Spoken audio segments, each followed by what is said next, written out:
A Copa chegou e com isso a publicidade na TV, as coisas na rua e até as produções, né, que séries, filmes e coisas assim trazem o tema de Copa do Mundo, né? E hoje a gente vai falar da Netflix que veio com o Brasil, a saga do Tri, que traz a história da seleção brasileira que foi campeã no México em 1970. Não se vence nada baixando a cabeça. Copa do Mundo é um momento único para todo mundo que tá aqui. Não tem que não sinta pressão.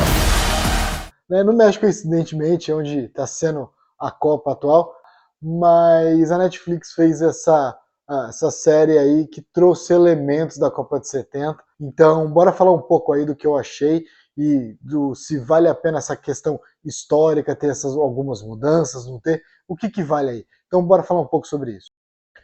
Bom, para começar, eu gostei bastante da série. Eu acho que assim, é uma forma da gente conhecer um pouco, né, esse fato que é um fato muito importante da seleção brasileira, muito importante do Brasil. A conquista do tricampeonato no México foi num momento conturbado no nosso país, onde a gente estava no meio de uma grande ditadura militar.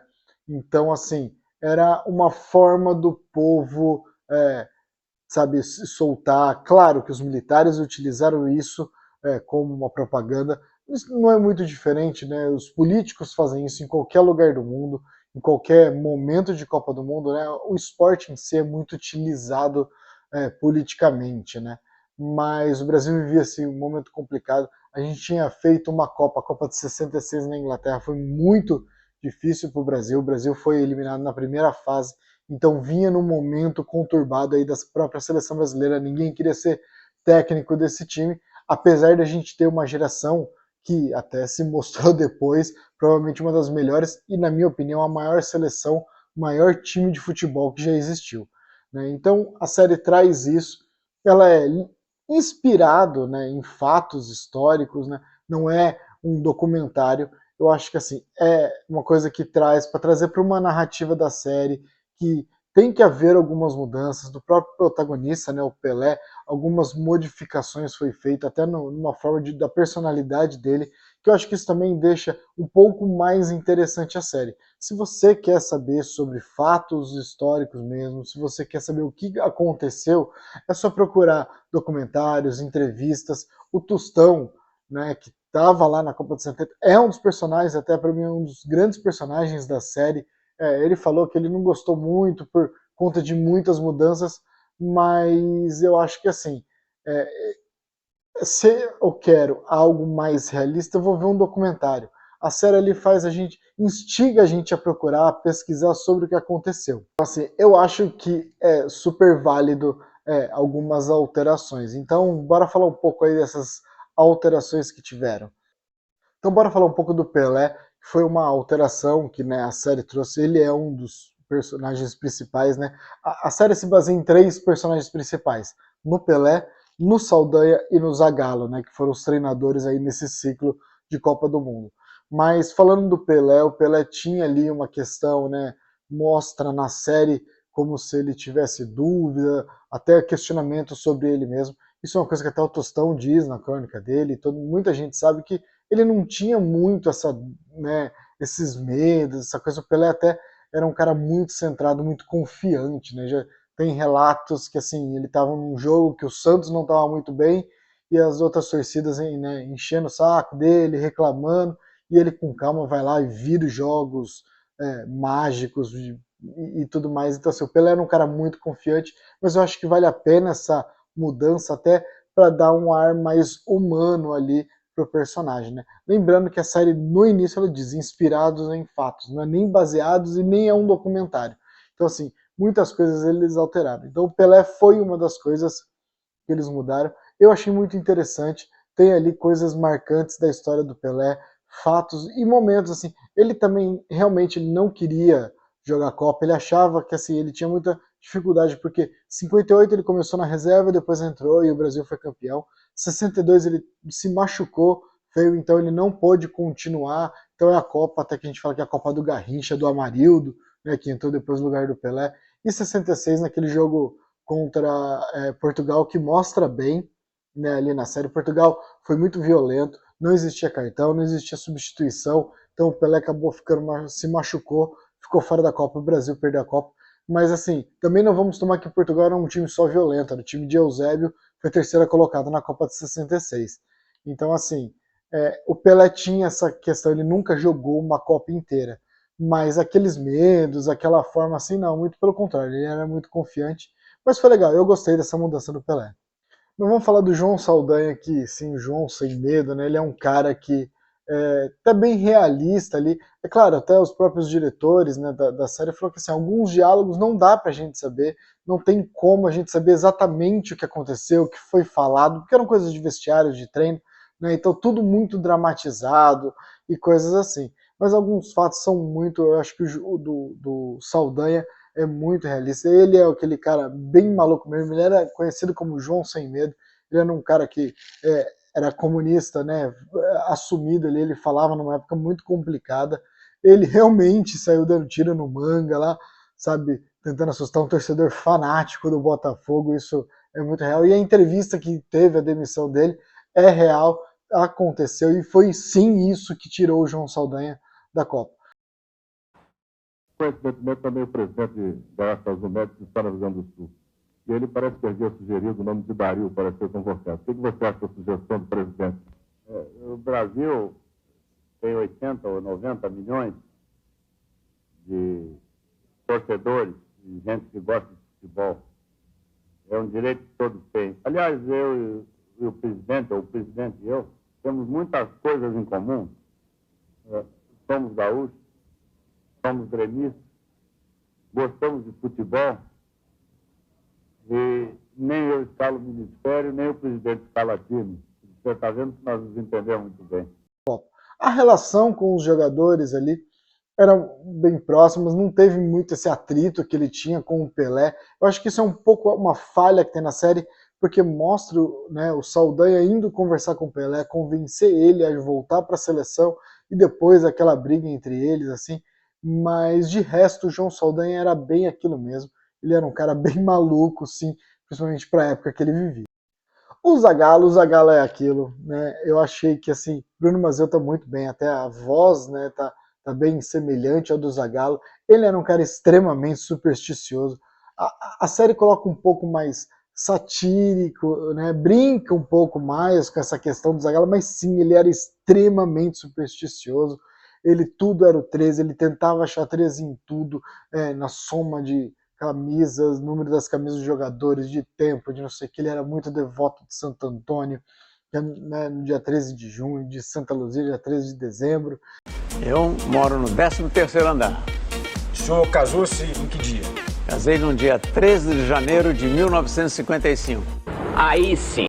Então, assim, ele era um cara muito supersticioso, sim, mas, assim, ele era um cara muito respeitado também por ele ter sido jogador nas Copas de 58 e 62.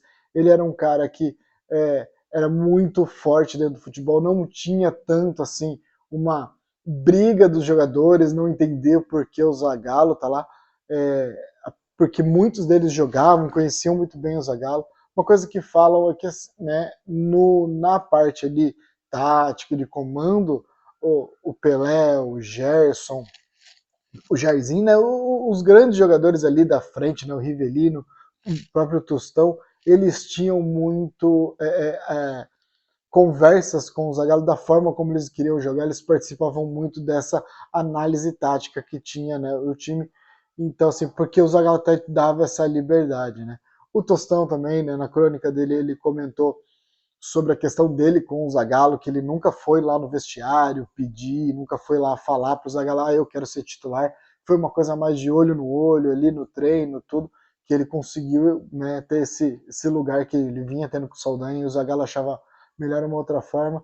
Mas, porém, isso aí é uma questão que, assim, na série é importante mostrar. Eu acho que é legal mostrar isso, assim, até para mostrar o quanto o Tostão é um cara comunicativo, um cara, sabe, que era a inteligência dele, principalmente dentro de campo e fora de campo também. Ele realmente se formou médico, hoje ele é um dos maiores cronistas esportivos que o Brasil tem.